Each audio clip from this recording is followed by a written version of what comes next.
Come on, let's go. Le réseau. Avec Vanille sur Rouge, 16h-19h. Léana, tu nous viens de Suisse alémanique, donc de pas trop loin quand même, hein. Non, de très loin. De la maison finalement. Et c'est pour ça d'ailleurs que tu nous fais des points info trafic en suisse allemand. Tu nous en prépares pour tout à l'heure. Enfin en suisse allemand. Bien sûr. Du côté de Suisse alémanique plutôt.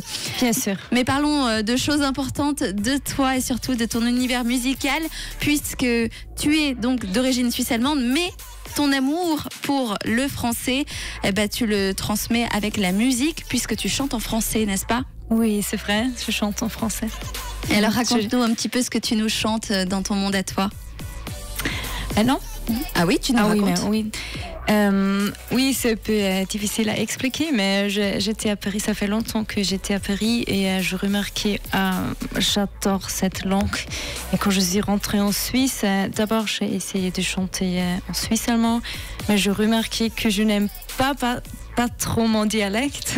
Ça, c'est la première chose. Mais après, j'adore d'apprendre chaque mot et chaque mot m'inspire vraiment. Et oui, j'ai pris la décision de chanter en français. Et oui, j'adore. Et une bonne décision. Quel est le mot du moment qui t'inspire en ce moment? Un mot français que tu aimes en ce moment?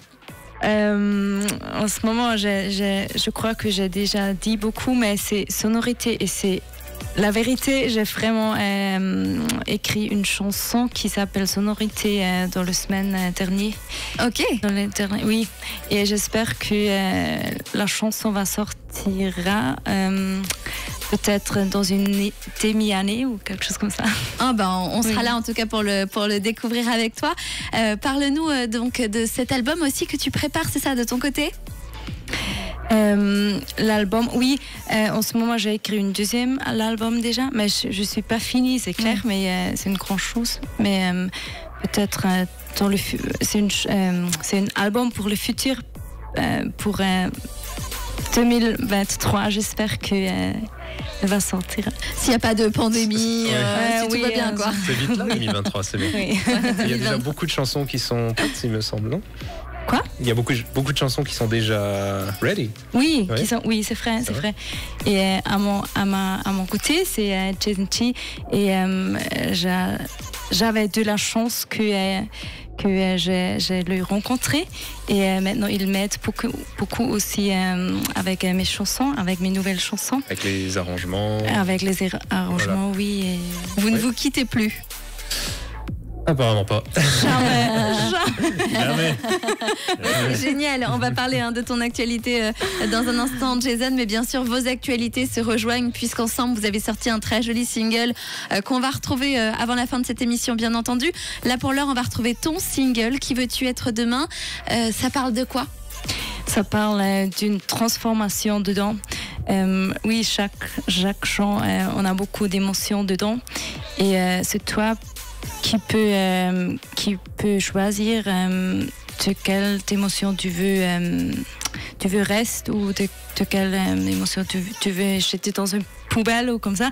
Et toi, tu es la capitaine de ton vie, de ton propre vie aussi. Mais c'est juste la transformation dedans. Eh oui. Oui, c'est de ça que ça parle et ça, tu en parles d'ailleurs très bien. Une très jolie chanson qu'on retrouve tout de suite, donc de Léana. Qui veux-tu être demain sur Rouge?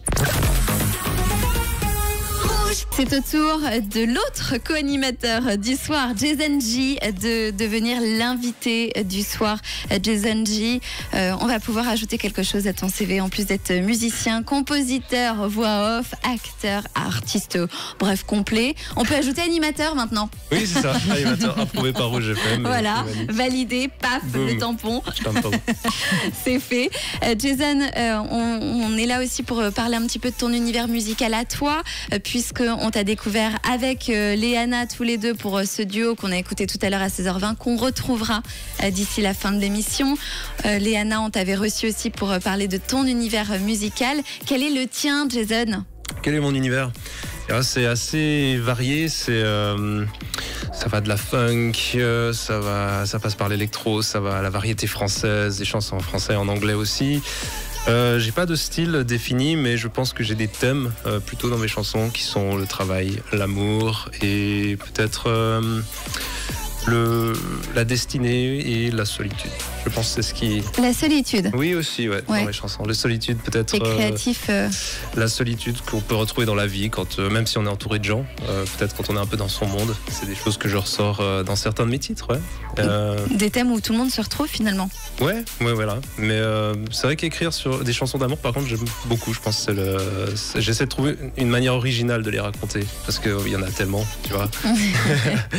C'est le sujet universel. Voilà, c'est le sujet universel, et aussi les chansons sur le travail, sur ce qu'on fait. Est-ce que c'est vraiment quelque chose qui nous passionne? Est-ce que ça nous plaît? Est-ce qu'on n'a pas envie d'aller voir ailleurs, de tenter des choses, de sortir de sa routine? Ça aussi, j'aime beaucoup écrire là-dessus. T'as bien raison, ça aussi c'est un vaste sujet. Quel est le thème abordé dans le titre qu'on va retrouver dans un instant? Alors dans Keep Up the Good Work, oui, cette fois-ci. Alors Keep Up the Good Work, ça parle bien évidemment du travail, mais ça parle aussi de s'échapper pour quelque chose de meilleur, de quitter justement sa routine, ses habitudes, en affrontant les critiques malgré tout. Donc Keep Up the Good Work, ça veut dire continue à faire du bon travail. Et la chanson veut dire continue à faire du bon travail, ou va-t'en, va faire quelque chose peut-être où tu seras moins bon, mais où tu seras heureux, et après tu deviendras bon, et il faut le faire. On va sûrement te juger, te critiquer, mais il faut y aller. C'est du vécu personnel? Ouais, il y a un peu de ça aussi, il y a du vécu. Quand j'ai entamé ma vie d'artiste, j'ai quand même dû quitter un peu ma vie confortable, on va dire. Ouais. Je travaillais dans l'informatique avant, et j'ai tout quitté pour vraiment me former artistiquement. Quand je suis parti à Londres, aller vivre avec des gens qui ont ce lifestyle, parce qu'être un artiste, c'est pas non plus que pratiquer un instrument, chanter ou peindre. Pour moi, c'est tout. Et c'est ta vie, en fait. C'est pas un hobby, c'est le lifestyle, c'est ta manière de penser, c'est ta manière de voir le futur, ta manière aussi d'interagir avec les gens. C'est ça, être artiste. Donc Keep Up the Good Work, donc c'est un hommage aux 70s. J'aurais voulu te dire c'est un hommage aux 80s. Keep Up the Good Work, c'est un hommage aux 70s et au Motown, au funk et à tout ce que j'aime. Magnifique, alors c'est ce qu'on va retrouver dans un instant. Ce single, il fait partie d'un album, d'un EP, ou il est seul pour le moment? Il est tout seul pour le moment, Keep Up the Good Work. Il est bien tel qu'il est. Il n'y a pas encore d'album. Il y a quelque chose en préparation avec Léana, un album je pense qu'il sera que en duo. C'est encore un peu trop tôt pour vous en dire plus, mais on a déjà quelques morceaux qui sont prêts, qui sont dans des styles un peu plus acoustiques, plus chill. J'essaie de garder un peu ce côté un peu rétro, que ce soit les 60s, 70s, 80s, c'est des choses qui me plaisent plus. Je suis plus orienté vers le passé, à essayer de moderniser le passé, à faire parler le passé et me dire ok,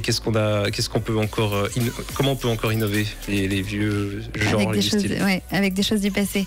Et on va tout de suite voir ça, puisqu'on retrouve ton titre Keep Up the Good Work.